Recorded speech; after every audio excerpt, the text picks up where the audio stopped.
પૂજ્ય ડોંગરે બાપજી એમ કહેતા કે પરમાત્મા શબ્દ જ 24નો આંકડો બતાવે છે. તમે પરમાત્મા એવું લખો ને ગુજરાતીમાં તો પ લખો એટલે 5 5 એ અક્ષર પણ છે અને અંક પણ છે. પ ર એટલે બગડે 2, ગુજરાતીમાં ર લખો અને અંક, અક્ષર અને અંક એક જ છે. પ 5 ર 2 મા એટલે 4.5. આમ ચોગડો કરીને એક લીટો કરો એટલે મ થાય અને બાજુમાં બીજો લીટો કરો એટલે મા.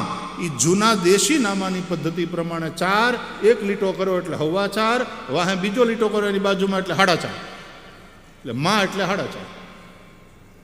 પ 5 ર 2 મા 4.5, ત અડધો એટલે 8 અડધો ત એટલે 8 અને વળી પાછો મા એટલે વળી પાછા 4.5, એટલે 5 + 2 + 4.5 + 8 + 4.5 કેટલા થાય?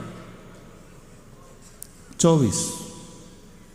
પરમાત્મા શબ્દ જ 24નો આંકડો બતાવે છે.